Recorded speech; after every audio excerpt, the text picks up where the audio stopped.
the Alley in downtown Ponca City. Can hear me? Okay, cool. No, louder. Okay. So I grew up in South Texas, but I came back and forth as a kid. My dad has been here for about 40 years. So I'm not from here, but I've been in Ponca City for 3 years and in Oklahoma for the last 7 years. Originally I moved to Tulsa, and I more recently moved to Ponca City about 3 years ago. So I've lived in Nashville, and Austin, and Atlanta, and I think as I traveled around in my early 20s, I was really interested and curious in exploring the country, the world. I had a sense of adventure. I was going out there and doing things that interested me.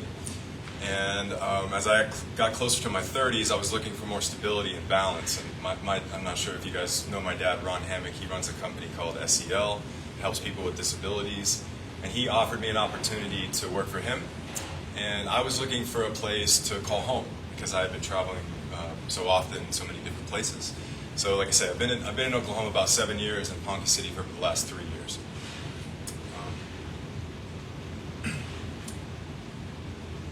And so for about the last 7 years, I've been working for my dad, and I worked from the ground level all the way up to managing a site for him, and learned various things, management, like all the way from working hands-on with the clients to overseeing an entire operation. So, and I was kind of moving in the direction to become an owner or potentially an operating manager of the business. However, I decided to go a little different way. And I was in a transition phase in my life about 3 years ago where I was leaving a relationship and also looking for something inside of myself that I always knew I had. And I wanted to tap into transcending some of my limitations. So Oklahoma has provided that for me, and I came up with this concept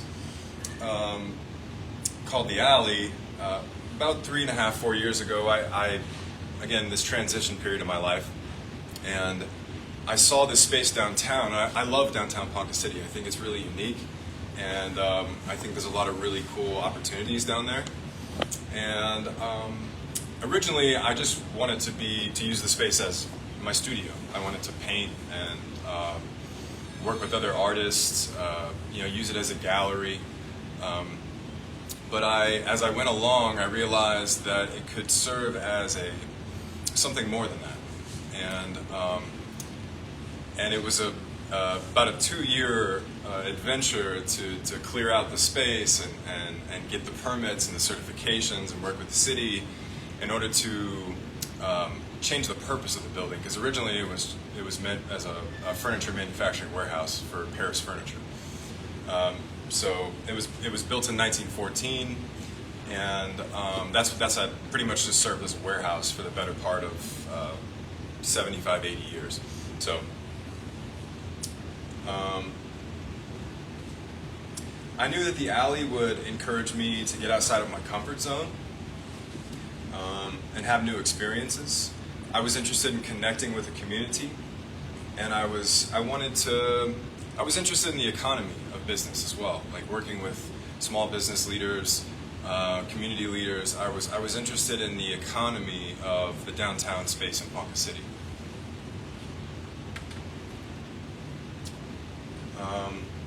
So more recently, I've been traveling outside of the country. So during that transition phase, I reconnected with a friend of mine who I hadn't seen in 10 years, and a guy that really inspired me.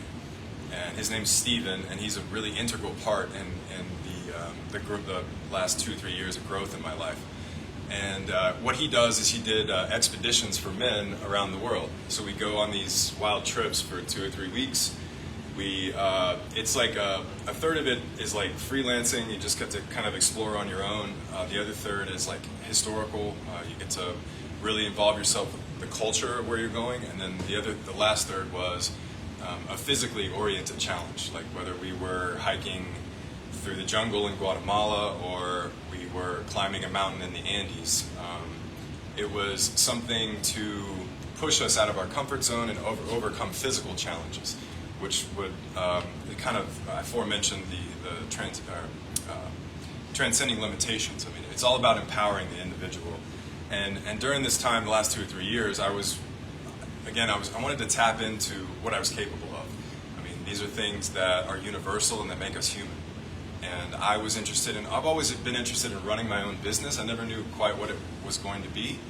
And this opportunity just kind of organically became available as I, went along in my life. And so the travels are important because the business is based around, again, things that make us human, but the universal connection that we all have.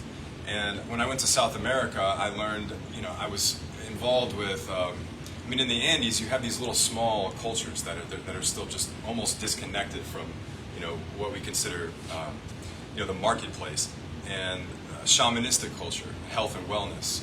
And when I went to Morocco, they have these things called Medinas, which are like 800-plus-year-old cities that are still operating the way almost, like I said, 500, 800 years ago. It was just fascinating to me.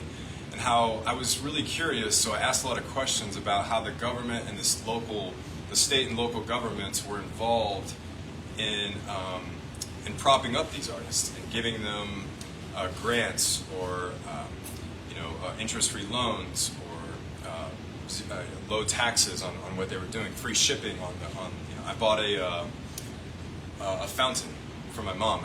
These folks were making clay tiles out of the earth. There was a pile of mud, outside of this tile factory, and these things are just really, really fascinating to me. So, upon my travels, I wanted to take back a little piece of what I learned in each place and bring it home, and those are the things that inspire me, and I knew that it would connect me with others too. So.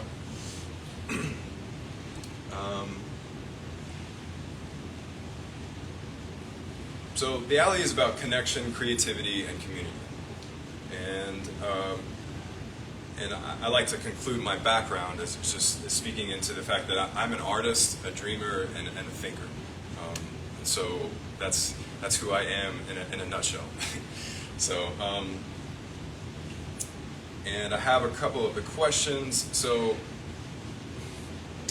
oh yeah, maybe we could just, for like 2 minutes, just 1 minute, just click on the website. If you guys haven't seen the website or visited the alley yet, this is just give you a quick visual of kind of what we're doing. The front facing, if you scroll down a little bit, so all the events that you're going to see up front, so like just scroll down a little bit more.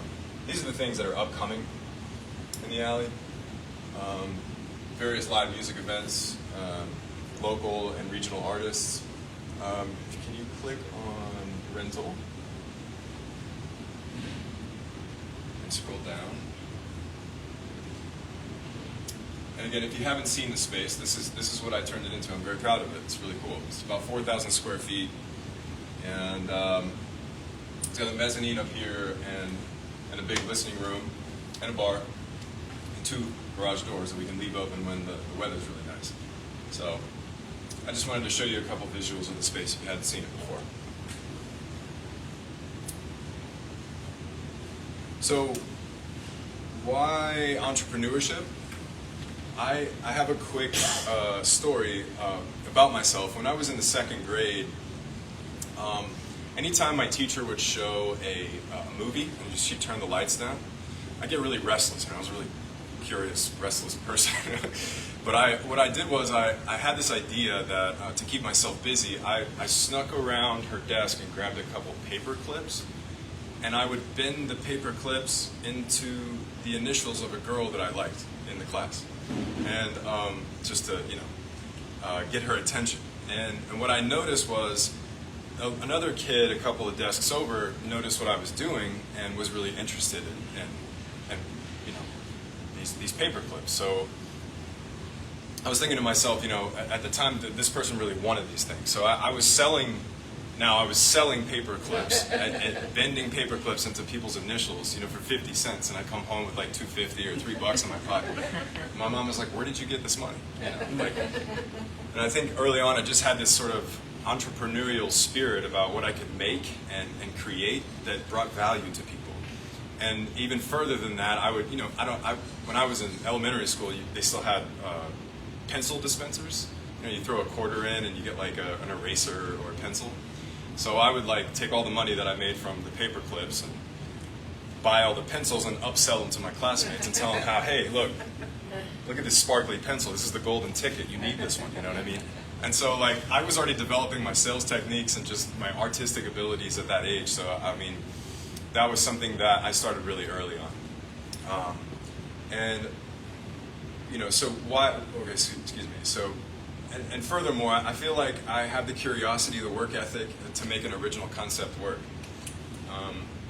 I saw an opportunity to create more things to do in the downtown space. And I feel like I also possess the leadership qualities and have the skills and vision to independently work for a corporation. Why and how did I start my company? Why did I do it? To foster growth in others, to entertain and bring new energy to downtown Ponca City. How did I do it? 2 years of diligent work, securing certifications, permits, research, and risk-taking.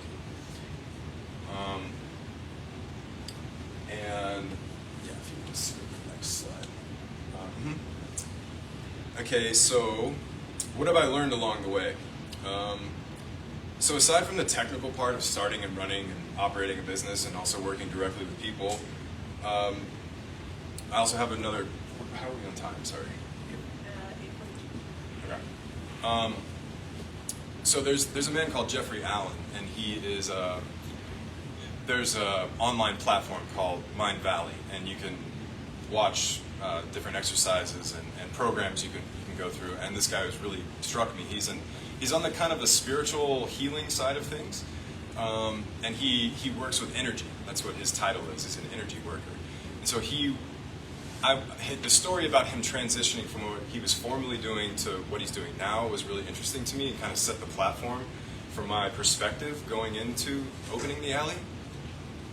And so he was making $100,000 as a software engineer, and what he says, consults with God or his spirits in meditation. And he's like, he was dabbling in energy work. He was really enjoying this, but he didn't want to do this so much anymore. And he's like, what can I do to make the same amount of money and do this full time over here? So his guides, or his intuition, was telling him, give away $10,000 in free energy work. And he was like, I don't have $10,000 to give away to people. I'm trying to transition immediately to this new thing. And so what he did was, his plan was to go to each of the, acupuncturists, the massage therapists, the wellness instructors and facilitators in the area that he was in. And he gave away that $10,000 to each of these people, and what he got in return was a link at the top of their website. And so anytime that somebody would search acupuncture or massage therapy, his name would come up on Google. And the whole point of me mentioning all of this is that what I learned is that up front, if you're not from the town, or people don't know who you are, your concept, you have to, and I'm not saying do things for free, but you have to expose yourself and do really quality work. I mean, he was doing these things pro bono with the residuals to pay out later, at a later date. And so I kind of took that approach with starting with the alley and working with the Opportunity Center and doing the Sunny Days Mural Festival. I did all of that on my own dollar. I mean, and it was, and I was, at the time I was a little overwhelmed about what would happen in the future, or if this would pay off for me. But I had trust and faith that it would, and I believed in the concepts and to help people. So that kind of, furthermore, what have I learned? Knowing your worth. Up front, yeah, you might have to do some pro bono work, but these things will pay off in the future for you. So this is from Kat. Thank you, Kat, for telling me this. But take take it in 3 to 6 month chunks. Okay, for me, I want things to happen overnight, you know, and I'm like, just so eager for things to happen. But you have to look at things, like the work that I'm doing this weekend is a product of what I did 2.5 months ago, you know, so looking at things on a broader scale, you know, over 6, 8, 12-month periods is another thing that I've learned. And invest in your people. I mean, it's really important for me to work closely, work alongside my team. That being like a security guard, a couple bartenders. I have a few other people helping me with inventory, but it's a pretty low footprint as far as the operations. I mean, I'm doing most of all of this myself. So, whenever you're building a team, you know, think about how well you'll work together with these people, and also think about fostering their growth and giving them a part of the creation of the process. That's a really important thing that I've learned as well. Okay, in the next 5 years, fostering growth. This is that's cool. That was a couple months ago on the breathwork session. So the next 5 years, I'd like to bring bigger and more enhanced versions of what I'm already doing in the next 5 years. That being festival type of environments. I would like the Alley to be a premier live music venue, not just in Ponca City, but in north central Oklahoma. I would like to finish the build-outs. I have another 1,500 square feet that it's currently being used as storage, that I would like to build out 2 studio apartments and a common space. And eventually, my overarching goal is to create an artist residency out of this space. So how I get there, I'm not sure yet, but I believe, you know, like other cities that I go in, I always try to visit the artist residency programs and talk with the directors and see what kind of programs they're running and how it's affecting the community. Because I believe that art is a conduit for higher learning, and it's a way to connect people. And lastly, last slide. How can you help? Got a lot of things I can use help with. Usually what I tell people when they come in and have an experience at the Alley, I was like, if you had a great experience, please tell everyone that you're compelled to tell. If you didn't have a good experience, don't tell anybody. Tell me, please, so I can fix it. But you can help by following on social media, on Facebook, sharing knowledge and giving feedback. I'm always looking to learn. Participate in the open mics if you have ambitions to, or just a hobbyist, and you want to get up there and step into the unknown and do some cool things. Help me spread the word with the Alley Art Project, which I'll briefly discuss, and participate by supporting local music. Like, just come to a show and, you know, listen and enjoy yourself. Those are great ways you can help me. And so I err on the side of being an artist. I prefer to paint and be in the clouds and make music and all those types of things. I love business as well. But I can always use help on the side of business, and I'm just excited for this to develop and move forward as things go along. So thank you for your time, and I appreciate you guys. Thank you.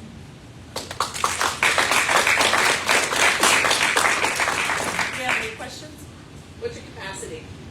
The capacity is 266, so pretty large venue space. Mostly we have like 100, 115 is a good crowd. I've had 200 in there. It's been nice as well, but most private parties are between like 60 and 100, and then some of the public events get up to about 150. What are some of the activities and things you have inside? You've got pool tables and talk about that. Yeah, I mean all the games are free. I've got ping pong, which I love if anybody wants to play. I have pool. There's 2 pool tables. There's dartboards. There's games like board games, things like that. All those are complimentary for coming. So. What's the art project? Yeah, so the Alley Art Project, it is it's a call to action for artists. Any type of discipline. I mean, it has to be something physical. I mean, even if you're a visual artist, you can make prints. But I'm looking for local and regional artists to showcase their work. What I'm offering them is to sell their first piece of work for free. Most galleries charge between 25 and 40%. And I'm really just more interested in helping artists move their work and showcase what they do best. That's all the way from like sculptures to abstract paintings to acrylics to oils to metalworking, woodworking, all those types. I have tons of space in the alley to display work. So I posted, I joined maybe like 15 or 20 groups on Facebook, and I posted things in Tulsa, Wichita, Kansas City, Oklahoma City, all the little surrounding towns here as well. But it didn't get as much traction as the live music, so I'm still kind of pushing that in the background. But it is it's a call to action for artists to showcase their work. And all I would really take from that point is just a small commission to keep the lights on. It's just enough for me for cost, basically. So, yes, that's what the Alley Art Project is. How often do you have open mic? So, I tried open mic the first month we were open, and people were a little confused between like what the difference between karaoke and open mic was. So my strategy, which I still intend on doing open mics, is to establish the alley as a live music venue, and to kind of have that imprint, if you will, on the community, so people kind of recognize the space as a live music venue. And right now what we're doing is live music, karaoke, and then every 3 months I'll sprinkle in something a little bit different. And I'm also doing, once a month, I'm conducting breathwork classes, where I invite anyone and everyone. It's a donation-based service, so it's essentially free for people to come in and just be mindful for an hour together. And that's been a really cool experience as well. So. Any other questions? All right. I want to thank Seth for being here today. I think present you with your 1 million cups. And I want to thank you for coming and sharing your experience and your journey here. So we appreciate having you in Ponca. We appreciate you coming to speak today. And for everyone else, thank you guys for coming today. And we will not be meeting in January as it's the end of the holiday break. So we'll be back February 5th. And I don't have that scheduled just yet, so check back. It'll be on Facebook, and we'll send it out in email. So thank you guys for coming today. And I did do 2 door prizes, and I believe Andy and Sam won. So I'll get those to you.